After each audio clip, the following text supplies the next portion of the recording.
Say good evening, everybody. We hope everyone is good. Welcome back to the yard, GQ baby.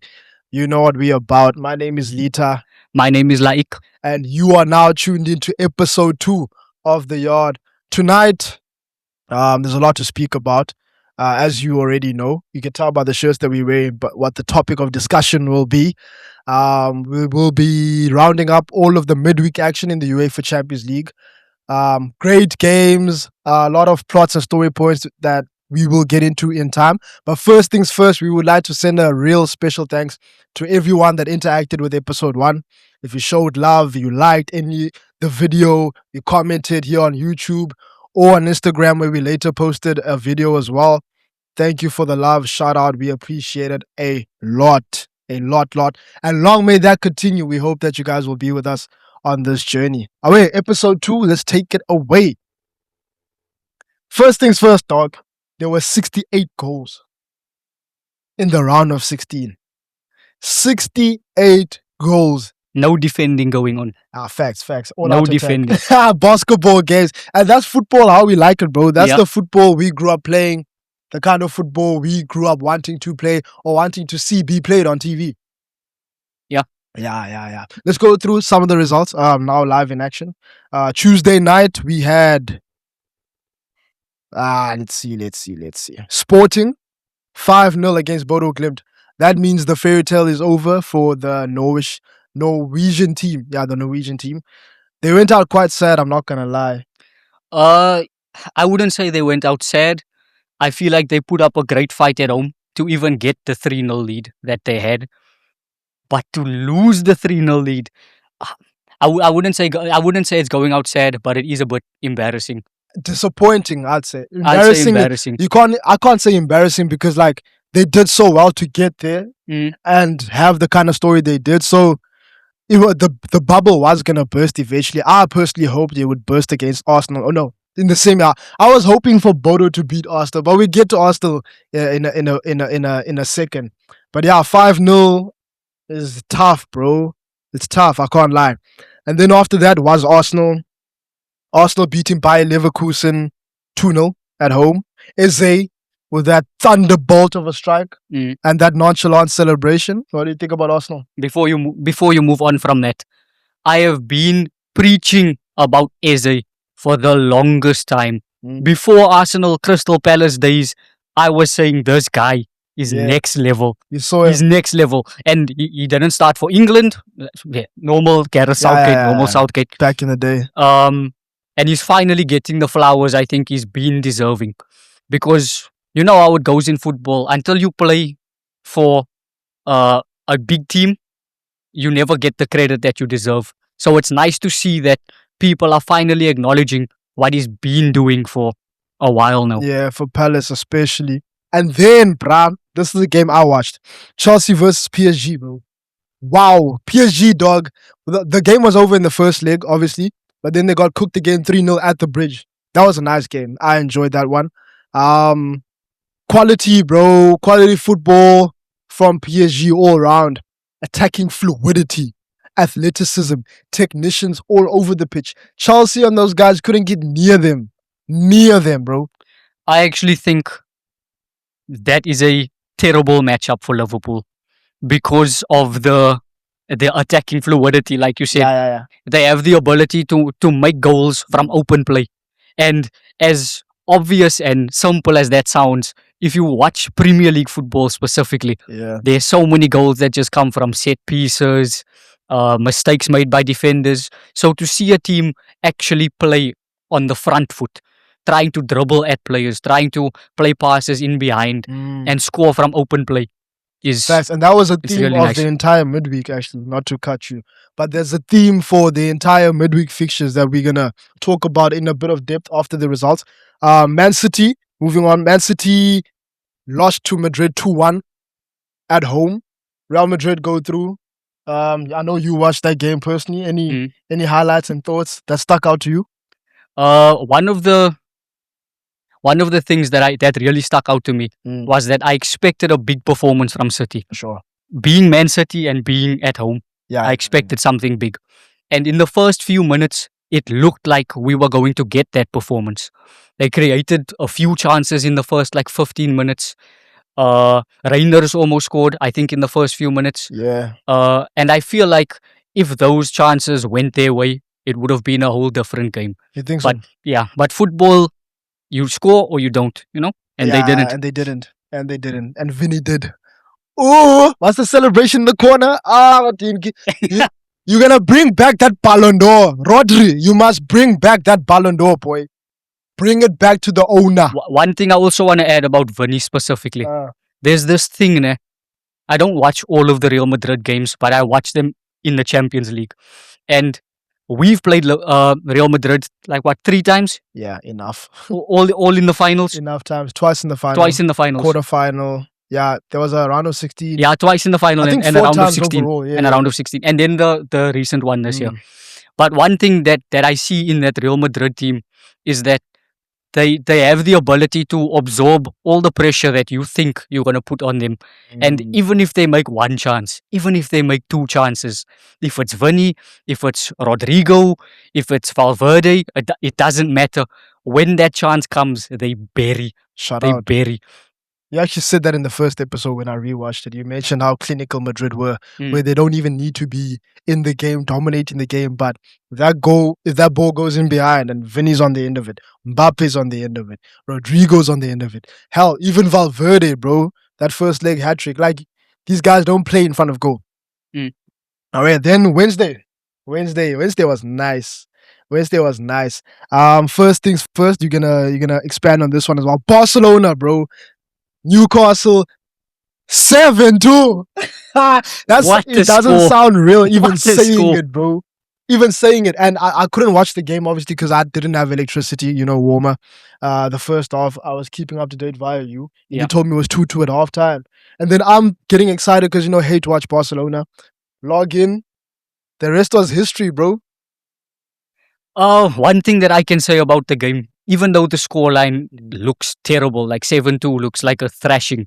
But if you actually watched the first half and pieces of the second half, you'd see that Newcastle, they weren't necessarily making chances or being threatening, but they weren't getting dominated like the scoreline suggests. Still credit to Barcelona. It's not to take anything away from them. Scoring 7 goals at St. James's Park is... Nah, it was at the Camp Nou. Camp Nou. Scoring 7 goals at Camp Nou is ridiculous. One thing I also wanted to add is that Ilanga's performance really impressed me. I think he only had like 1 goal for Newcastle before that game. He had like 1 goal, and then he scores 2 goals away from home against Barcelona. That's real. Yeah, he didn't play necessarily well, but to deliver in the moments when you need him is important. So yeah, shout out. And man, when I logged into the second half, obviously by the time I think it was 3-2. Actually, it was a 3-2 before halftime. Oh yeah, Mars scored a penalty before halftime. Yeah, it was 3-2. And then electricity came back like 5 minutes after that. Then by the time I started watching, wow, that guy. I mean Yamal, unplayable. There was a discussion we had. Remember, he's gonna deny this, but there was a discussion we had. I think a month and a half back. Yeah. We were speaking about Lamine Yamal and his potential career trajectory. And you said he's gonna fall off at what age? 26. I said 27. I think I said 27. Yeah. Can I come in on that? Yeah. Fall off, ne? Fall off. Right now, the projections for Lamine Yamal is that. And if you honestly think Lamine Yamal is going to be Lionel Messi, this is not to take away from anything that he's done. He's by far the best dribbler we've seen in recent years. By far. Yeah, since Neymar. Especially one-on-one dribbling. Yeah. So it's not to take away from Lamine Yamal. It's more to say this chat about Messi. No. You lucky I can't remember the specifics of that conversation, but I'll let you have that.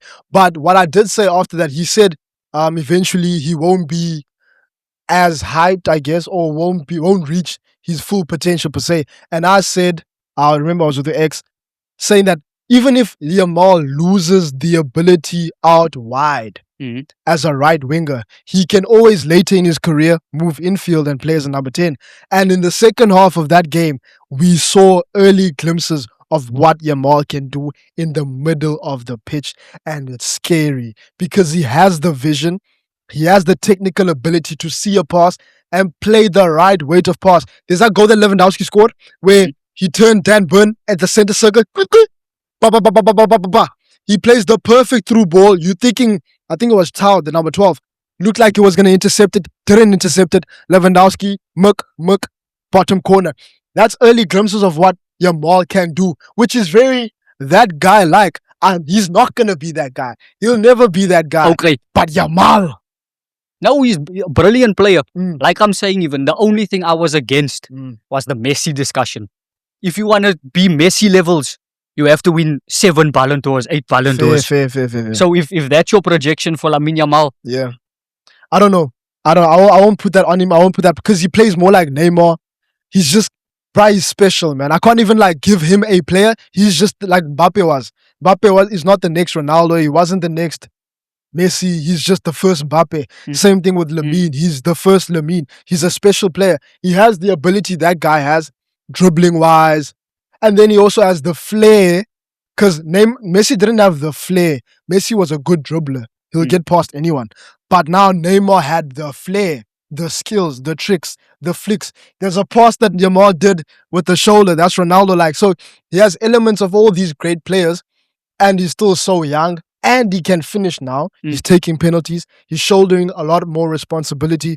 And of course, the ego that some of us take a bit of thingy too, but like I get it. Like I'm just hating because I don't like Barca, but I respect it. If I was a Barca supporter, I'd be saying Lamine stunt on these guys, bro. Tell them you better than them because he knows he's better than everyone. Yeah, I'm definitely with you on that. The only thing that I would add for Lamine Yamal is something that really impresses me is his ability to make the right decision after beating a player. 100%. Because if you watch, there are tons of dribblers that they don't dribble to his level, but they can beat players. Yeah. But as soon as they beat that player, then they don't know what to do with the ball. Yeah. So I feel like that's one of his strong points. And I think he's actually underrated as a passer. In that regard, definitely. Because he's so good at dribbling. So then the crosses. That season where they won the league, was it last season? It is last season when they lost to Inter. The amount of times that Lamine assisted Rafinha from his end of the pitch, where Rafinha would just tap it in at the far post. Like Lamine creatively, bro. That guy's a playmaker, bro. He's a playmaker. He's a great dribbler. It's scary, bro. I'm not gonna lie. I don't know if you saw heading and whatnot to his game. I don't know if you saw there was a chance that he created. He received the ball on the halfway line. The ball was on its way out. He jumps mid-air, backheels the ball in to, I think, to Fermin or someone, receives the pass back from Fermin and just goes straight to the Newcastle goals. And when I saw that, it just shows how dynamic his dribbling is and how much his dribbling can actually impact the game. It's intentional. Yeah. Not just dribbling around and he's going forward. Yeah. Not wasting a lot of space. But yeah, let's not glaze this guy too much. Let's move on. Bayern 4-1 against Atalanta standard. That's what we expected. And then Tottenham won the second leg. They won their game. Shout out to Tottenham, bro. I think that draw they had against us last Sunday kind of gave them a bit of oomph and a bit of confidence heading into the final stretch of the season because they beat Atletico Madrid 3-2. And that for them is big, you know, considering where they are in the league at the moment, form-wise, morale-wise, anything that's nice for Tottenham, they should just enjoy it. And then the what we really came here for, with all due respect to the other games, Liverpool 4, Galatasaray. No, clean sheet. Who would have thought? Look at us. Who would have thought, bro? Liverpool clean sheet. Wait. At Anfield. Before we go on, what did I say to you the score would be before the game? He said we'd win the game 3-0. I have proof, screenshot, everything. He said it before the game kicked off. Fortune teller. Sure. Flowers, giving him his flowers in real time. Where do we start, bro? Lineup, were you happy with the lineup? With the result, I can't say I'm not happy with the lineup. In hindsight, definitely. Slot got it right, bro. Slot got it right. Also, it's difficult for me to comment on the lineup because I was like 2 minutes late to the game, meaning I didn't even see the lineup. I just saw them when they were on the field. Playing. And once they started playing, I didn't analyze, oh, who's playing right wing? I wanted to see goals. I didn't care where it came from. Yeah, real. And you got the Verts left wing fortune telling spot on as well. Verts started off the left, Ekitiki through the middle, Salah on the right. The midfield picked itself. It was Grav, Maka, Soboslai. Frimpong started at right. No, was it Frimpong? Yeah, it was Frimpong. Frimpong was right back. Konate, what a performance. Van Dijk and Kirkes. Yo, should we go player ratings or do we explain the goals? How do you want to go about this game? Because I just want to start the goals. I just want to start like going crazy, bro. Like, I think we explain the goals first. Because once we have the results, then we can always touch on performances or key moments. Fair. First goal, brah. First goal. Flippin' Premier League classic. You know how the Premier League is nowadays. Set piece merchants. Soboslai. Who do you know? Soboslai, Maka, corner from the right hand side. Flat across the box. Soboslai with his left foot guided it into the bottom corner. 1-0. Here we go. Off to the races. Liverpool 1-0. I think it's important to point out Soboslai's contribution to this Liverpool team. Because as I said with the Man City game, if Man City took one of those early chances, you don't know where the ball starts rolling towards. So once Soboslai puts that first one in, it opens the gates 100%. To say, your turn. Let's go. Your turn. Yeah. And Soboslai seems to always be the initial mover, the prime mover of this object. Yeah, and like once Salah it rolls, then they climb on. Yeah, real. Salah said it. I think it was a game against, I forgot now, but they had an interview where he was standing with Soboslai in the middle of the pitch, and the lady was asking them questions about how the season's going and where they can go, where Liverpool could go this season potentially. And Salah said literally the most unlike Salah response I've seen in a while, because as humble as Salah is, he backs himself. So if you were watching the interview, you would have thought Salah would say something like, we'll be back, I hope to score more goals. But he didn't. He said it all depends on Dominic Szoboszlai. He pointed across to him and said it all depends on where he wants to take us. Because we're so dependent on Szoboszlai this season that we go wherever he leads us. And you can tell by his performances that he's shouldering that leadership and that responsibility. You know, as obviously Szoboszlai wants Liverpool to perform because he's part of the Liverpool squad.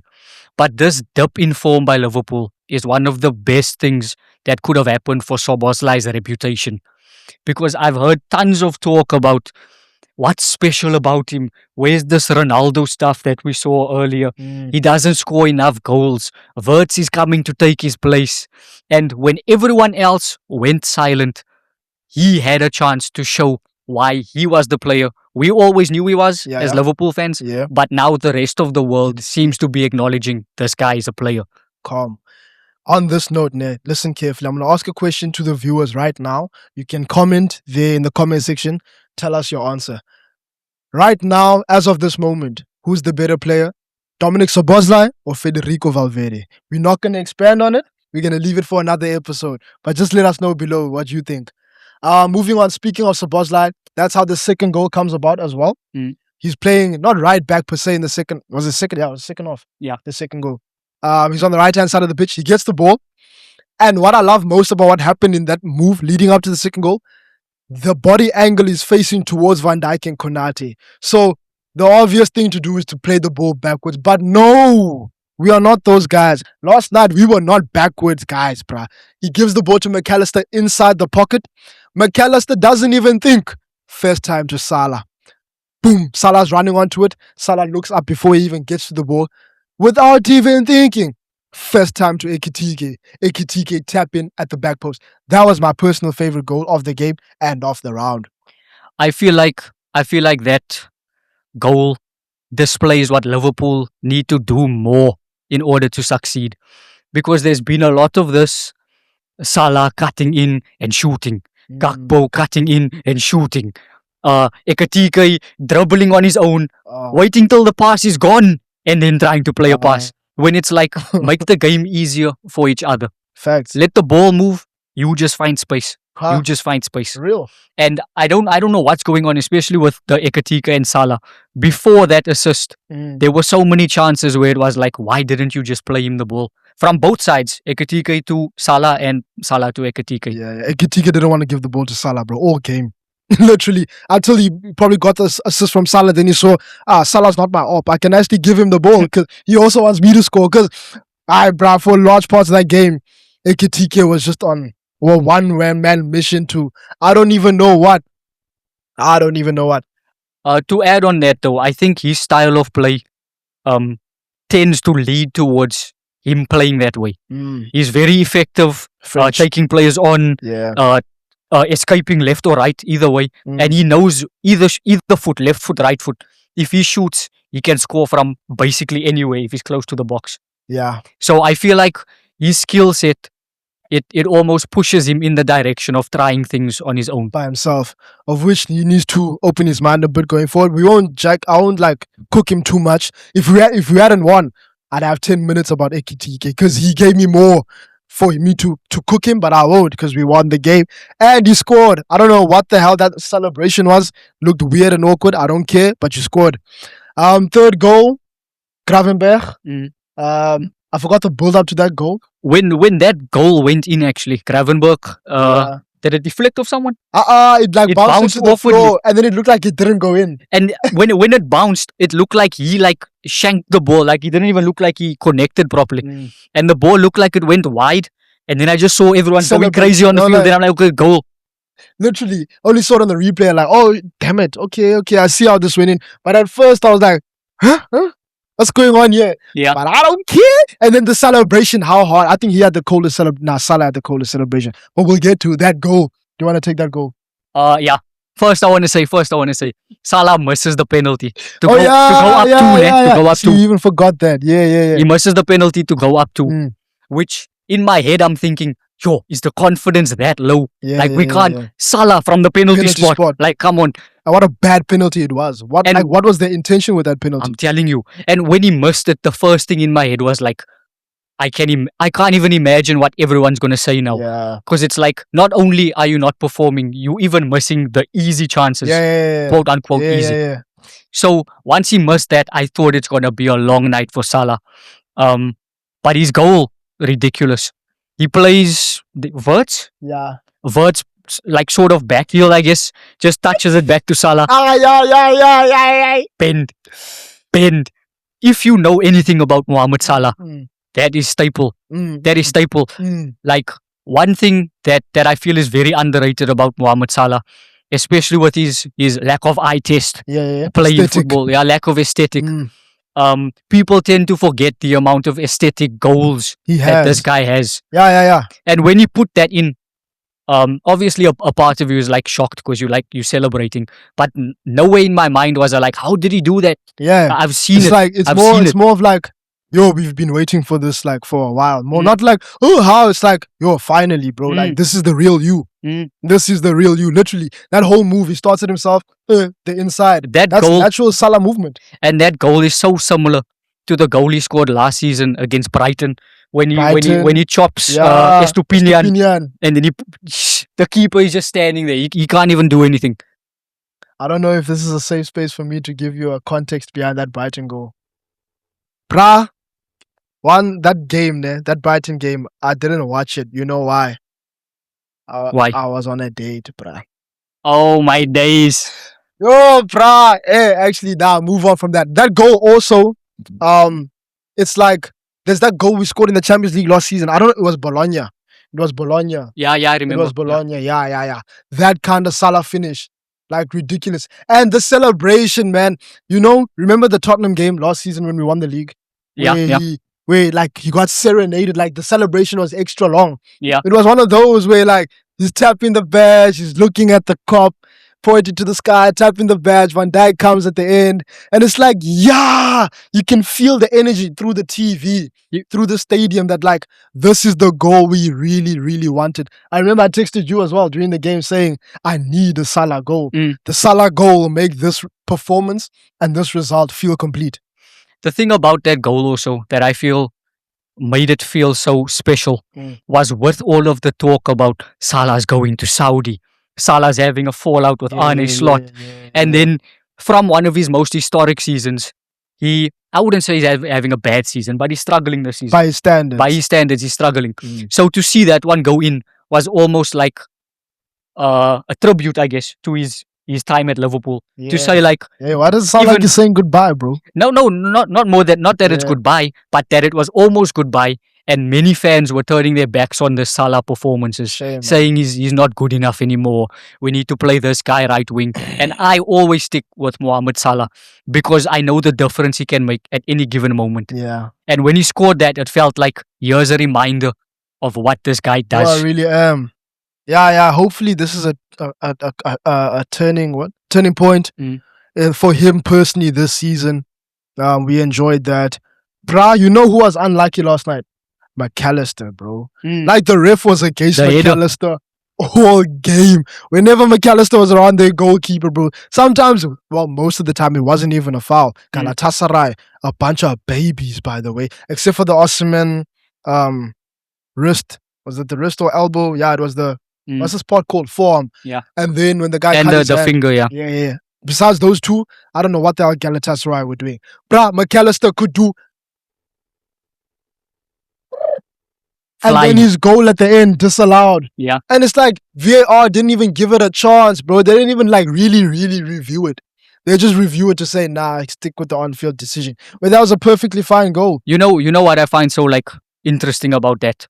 I feel like had the game been closer, they wouldn't have dismissed that goal so easily. But because the game was basically won, they were like, they were crying them, let's protect these guys. Yeah, they're like, yeah, damn, like, relax, relax. He's already dead. And what a game, though. What a game, though. Like, I'm thinking about McAllister's performance. It wasn't classic or like vintage McAllister. He was still giving the ball away a lot, but there was a lot of tenacity, bro. There was a lot of that Argentine dog in him. If I'm being honest with you, that's something that I don't think he's ever missing when I watch Liverpool. Yeah. Like, sometimes he seems a bit like he came back from injury like a while ago. But that when he came back, he seemed a bit like tame. But normally when I see McAllister, it's always he's at your ankles. He's taking you out. Anything. If it's a header, he's not shying away. That's one thing that I always praise McAllister for. Yeah, the effort. Sometimes I think he forgets he's Argentine. Like he has a Scottish side. Sometimes, like most of this season, he's been playing like he's Scottish, bro. He forgets that he has a World Cup. He forgets that I'm actually Argentine, bro. Not limited to him. Good performance, Gravenberch. Ooh, yeah. Gravenberch. It's like you watched my first video. Yeah. What a game, bro. The midfield, you were marshalling it. And even though you were doing that thing where you take 4 touches and dribble, it was working this time. You know, they weren't taking the ball off you. You were intercepting. You were making tackles. You weren't ducking headers. Your passing was impeccable. There was that time where you switched the ball from the right-hand side to the left-hand side beautifully. Like Gravenberch was awake and you deserved your goal, my brother. Szoboszlai obviously played well. Konate had a dog performance. Very impressed with him. One more player that deserves credit, who's probably impressed me the most, considering the expectation I had for him. Kirkes. Speak on it. Did you see? There was this chance. I don't know who lost the ball for Liverpool, but then Galatasaray counter and they play this ball across like into the box. And Van Dijk has already lost the guy. Kirkes tracks back from I don't know where, like from the corner almost.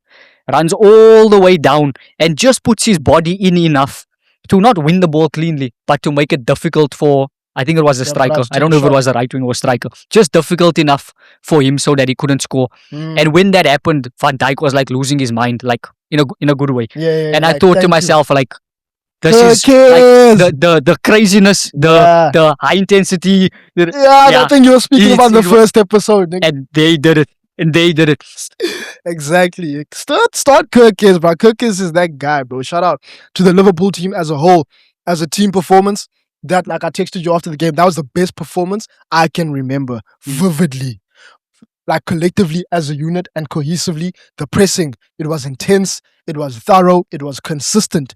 Most importantly, my midfield ran like dogs, bruh, all over the pitch. I don't know if you watched the whole game. I did, yeah. Like, did you notice that they were like barely in our half? Yeah. Like we just won the ball like from the midfield. And then it's like, okay, we're back there. That's the result of that press I'm thinking about. Like, bruh, I don't know what Slot. Let me talk about Slot, bro. He was losing his mind, dog. He channeled activating his Jurgen Klopp. He was channeling his Jurgen Klopp, bro. And we've been begging for that. Because, like, bro, I tell you the truth, ne? Like, when it's last season and you're coming into a new job, the nonchalant gimmick, it's not even a gimmick with him. He's just naturally like that. The calmness. We needed that after the chaotic Klopp to win the league. But then when times get tough, bro, and Liverpool being an emotional club, I'll go back. What I used to say I love the most about Klopp is that Klopp felt like one of us. When we were arrogant as fans, he was arrogant. You could see it. When he was angry at the ref, we were angry at the ref. Like the emotion was always like mutual. The feeling was always mutual between us and Klopp. If we angry at Trent, he's angry at Trent. If he's mad at Salah, we mad at Salah. Like it was always consistent. And now that's the disconnect that Slot has with the fans, where bro, we losing our minds at this performance, and you just there. Like, what? One thing I would like to add to that, though. Like you said, I think that's just honestly who Arne Slot is. Yeah. And I think that speaks even more to how he was losing his mind yesterday. Yeah. Because it shows that this wasn't some act. This wasn't some, let's try and get the fans behind me acting like Jurgen Klopp. He actually lost his mind. He really meant that. He wanted to win that game. I feel like that adds to him more than takes away from him, because it shows he's a genuine manager. Real. And it gave me oomph as a supporter. I can't imagine being there at the ground at Anfield, like looking at him, like going up and down, losing his mind and everything. I was like, yeah, bro, like give me that, bro. Like literally, like give me some of that energy, because I need to see my manager like tripping as much as I'm tripping. It means to you. I want to know that it means as much to you as it means to me. So I know I can back you and I trust you. And I feel like he won over a lot of supporters again with that. Like you said, it wasn't theatrical. He wasn't acting. It was genuinely him. And it felt like, yeah, brah, yo, thank you. I won't even lie. I feel like the performance last night, even though it's not exactly the same, but it was giving me like flashbacks of like Jurgen Klopp football. The high press, the cutthroat sort of like we're just trying to attack, not feeling the game out over and over, not 100 passes around the box. Goal. Just like this. Yeah, let's go. If we win the ball now, we will lose the ball now if that's what happens. But we're going forward. Forward. Literally. Like we're not going back. No time to tiki-taka, feel your way. Yo, I loved that and game. That's my favorite version of a Liverpool team. And that is the Liverpool way, quite frankly, it is the Liverpool way. You can study the history. Liverpool is just go forward. Let's go win the game. We'll concede, just win the game, bros. Yeah, that's it on the game. I don't know how many minutes we are now into this recording. We're going to try and not make it too long. Forgive our passion. That's why we saved Liverpool for last, to get everything like done before we get to Liverpool, because we knew once we get to this segment, it's chai, dog. Yeah. But moving on, PSG, bro. We're playing PSG next. Yeah. Early thoughts. Don't even have to give me a prediction, but how do you feel about playing PSG, considering last season, considering this season, etc., etc.? If I'm being honest, I feel like Liverpool have been in a compromised position for a long time. And we are sort of turning the corner now to start performing. Not right now, I'm talking about in recent games. They're sort of turning the corner. I would say they are. Compared to the performances we saw at the start of the season. Yeah, of course. Yeah, day and night. So I would say, not that I'd want to face PSG, but I wouldn't mind facing anyone. Because no matter who Liverpool faces, it was going to be a tough game. Yeah. With the uncertainty behind the performances. The performances, 100%. So I'm not per se happy that we got PSG, but it doesn't really bother me either. I'm thinking, I don't have a prediction, obviously, but this is going to sound negative to what we've been speaking about. I think we approach that game, bruh, flip like Burnley, bro, where we give PSG the respect they deserve. I'm not scared of them. I'm trying to think tactically here. We defend, bruh. We park that bus. We give them the ball because they're going to have the ball, quite frankly. I'm sorry. They press better than us. They keep the ball better than us. Maybe, that's debatable. But yeah, give them the ball, let them have the ball. Then we just take the ball and run, try and score. You want one of those Harvey Elliott first leg performances from last year? That's the only way at the moment I see us going through, bro, because our defense is not strong enough to keep those 6 guys out.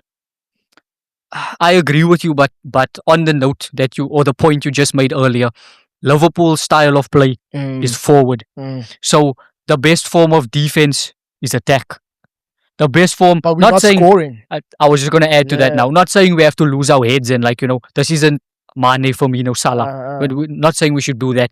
But I feel like there has to be some confidence in the approach. Like if we try a Real Madrid approach, we might just get cooked. Like trying to just counter It or depends trying on where to. the first leg is. Do you know where the first leg is? I'm not too I don't sure. know. Bruh, if the first leg If is the at first leg's at Anfield, home, yeah, we have bury to them. go for it. Bury them, We yeah. have to. We don't have a choice because that's the only real advantage we will have in this tie. And away from home, just chill. Chill, bro. I would actually prefer if we got the first leg because At if home. we, yeah, like Okay. at home, Yeah. because then if we can set ourselves up on the front foot, not saying we go to the second game to draw, but you can afford to draw. You can afford to do what you said about sitting back, and it's a lot more comfortable to do that if you go there with A a 2-0 lead or a 1-0 lead. Bruh, even getting a lead against these guys doesn't seem probable to me. Like, I think this game, bro, this tie will be one of those, like, 0-0. I was talking to X yesterday. People might expect this PSG Liverpool game to be similar to the round of 16. You see a 7-2, a 5-3. Bro, I don't think Slot is going to go in with a head loss mentality. He's going to go in there thinking, I know what these guys did to me last season away. So, gents, we know we can't compete with these guys toe to toe for a fact. Why? Because you guys don't score enough. And you guys at the back, you guys are crap. Last night aside, you guys don't defend well. So for us to go to do what Chelsea try to do, I'm not trying to get a 10-2 on my head top, bro. Respect me. Let's respect ourselves, bro. We're not trying to go out on some 9-1 aggregate type of thing. I definitely agree with that. But what I mean more by take the game to them, I mean play positively. Play with a sense of control, with a sense of purpose to everything you're doing. Not this where you get the ball and then we're playing a long ball. Players don't want to dribble. I mean play don't be with scared of them. I mean play with freedom. And I feel like that's an important thing for Liverpool, especially considering what we spoke about, the passing around the box 27 times. Leave that. You can control the game. Yeah, shoot, bro. You can do that if you're actually looking for a chance. But eventually, call it a day. Call it a day and try something. Speaking of that game, a nice boost for us is that Isak is back in 2 weeks. The first leg is in 3 weeks, so he might not really feature in the first leg, but second leg, we need that, boy. Isak is back, and he needs to hit the ground running, my friend. If I'm being honest with you, I don't even think. I'm sure Premier League fans understand the impact that Isak has, but I don't even think people are comprehending the change this guy will bring to this team if he comes back. Life. I'm telling you, like, I feel like lots of fans that aren't Premier League fans understandably don't watch as much Premier League. They won't see the value in Isak like I feel I do, and I feel you also do. Because when I mentioned Isak coming back, I feel like most people are just like, okay. It's not okay. He's not okay. You guys are in trouble when that guy comes back. You're in trouble. This season, the league is obviously washed for us. Yeah. We can still try to compete for the Champions League. But if Isak can stay healthy into next season, I don't even know what that might do for Florian Wirtz's up and down performances. Having a striker that you can rely on. Yeah. I don't even know what that would do for the team. Are we playing like, do you drop Ekatike? Are we playing 4-4-2? Are we playing 4-3-3 with last Ekatike night wide? showed us that Gakpo, bro, just do what you did last season. Come on in the 60th minute. We play Ekatike on the left. You can be selfish there, boy. Dribble there. Give Isak the ball. Let him score. Or you cut in and score when you want. Play Wirtz behind that guy. Whoever the long-term Salah replacement is, we don't know. But hell, if Isak is playing with Salah, then whoa. Deadly. Whoa. One thing I want to add, I don't know if you saw the images that Liverpool released. Isak is bearded out, his hair is scruffy. That guy, he's not worried about haircuts. He's not worried about that guy wants to come back. And when he comes back, I promise you, you'll see next season. Boy. Hey. This season will be the building up momentum for next season. Yeah, like and next season you will see the potential. You did say that in the last episode that going forward, let me try and see a couple of, if he's going to be back in 2 weeks now, He's going to miss the Brighton. He won't play. He's playing Man City in the FA Cup. Will he be back for the FA Cup? He probably won't even get to play that FA. He'll play Fulham. What did they give a specific date for when he's coming back? They said 2 weeks. 2 weeks from now. That skips And Brighton. that skip Man City. That news came out. I think last night. yesterday. Yeah, last night. So literally 2 weeks from now. Yeah. Okay. By the way, moving on. Let's not spend too much time on Liverpool. Overall, bro, let me read the fixtures out for the second leg. No, the quarterfinals. So it's Liverpool versus PSG. We've discussed that. Real Madrid, Bayern. Blockbuster, bro. I hope that PSG and Liverpool aren't playing at the same time as that game because I really want to watch that game. Yeah, same. I think that's actually the biggest game of the of the quarterfinal. Second. Yeah, I was a second probably. The thing with this Bayern Real Madrid game, I feel like Bayern or Arsenal, they're basically the best team in the world right now, I would say, based on what I'm seeing in the Champions League. But the thing with Real Madrid, like, they don't care about being the best in the world. Yeah, they don't care. They'll be the third best in the world and they'll beat you. Yeah. And it's Champions League, bro. And Madrid come alive. You see, there'll be a campaign in the Champions League like the one where they lost to Ajax because they won't take Ajax seriously until it's too late. But you see, if you tell Real Madrid you're playing Bayern, you're playing Man City. You already know. Madrid! Yo, Bernabeu. And somehow, bro, I don't know if it's like Florentino has something there at the UEFA fixture handling thing. But why are the second legs always at the Bernabeu, dog? Well, on that note, why are all of the games always the same? Why does Man City always get Real Madrid? Nah, I don't mind that. No, but it always happens. Liverpool get PSG, Liverpool get PSG again. My thing is like what is going on? Why do they always get the second legs at the Bernabeu? Like, having the second leg at the Bernabeu makes the first leg obsolete. It doesn't matter what happens in the first leg at this point. Because if the second leg's at the Bernabeu... they could just remontada you. Yeah. And that's just their heritage. But that's the thing, if Bayern can give themselves enough of an advantage in the first leg, it will give them the best chance to win the tie. Maybe lose the second leg, but win the tie. Hey, but we said the same thing last season. Arsenal got to the Bernabeu and cooked Madrid. So let's not count Bayern out too much. That's what I'm saying. Their quality. Olise, Harry Kane, all those guys. They're probably one of the, like you said, one of the most informed teams in Europe right now. Yeah. Next to Arsenal and Barcelona, I'd say. Speaking of Barcelona, they stay in Spain. They go up against Atletico Madrid. I don't even know who I have winning that game. One thing I will add though is that I know that Atletico Madrid beat them obviously 4-0. 4-0 first leg. And then the second leg Barcelona beat them 3-0. Yeah. So clearly it's a game that can go either way based on what we've seen recently. So but based on this Newcastle performance that Barcelona just put up, I find it very, very hard to not say that Barcelona will win. So for that reason, I have Barcelona winning. And I think the trump card, like we spoke about earlier, that sways this match in Barcelona's favor is Yamal, bro. I think that would be like, because that nigga he'll just post, bro. You know what he did before the Newcastle game? He posted a Neymar comp and said, "See you guys tomorrow." But what did he do tomorrow? That's crazy. Like this guy, bro, like aura farming, and then he backs it up. I like it. I can't lie. I hate it and I like it at the same time. He backs it up most times. Yeah. Most times. Yeah, until he beats real egos. Nuno. Like Cristiano. Nuno Mendes. Cristiano. Or what's that guy? Acerbi. Okay, too soon.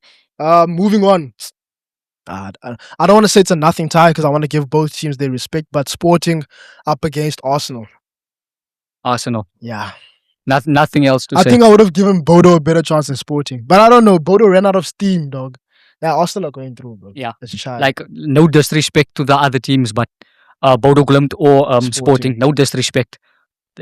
No chance. Like, realistically, no chance. Arsenal. No chance. Maybe 2 seasons ago, Arsenal. Not this Arsenal. This Arsenal is standing on business. You can see in the league even. It's just going to be a Barca Atletico semi. Let's actually try and predict from now. Early sort of fortune telling. Okay. So Arsenal beat Sporting. Yeah. They go to the semi-final against Barcelona. Yeah. Who wins that game? Arsenal, Barca. Barcelona.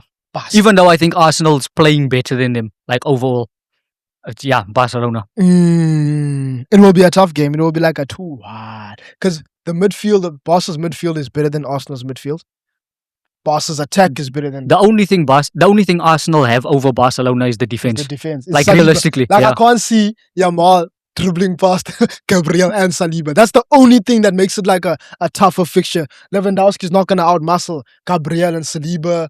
Flipping Rafinha, Timber's a gladiator. I was just gonna say, don't even underestimate Julian Timber. Yeah, no, player. No, that's a player, bro.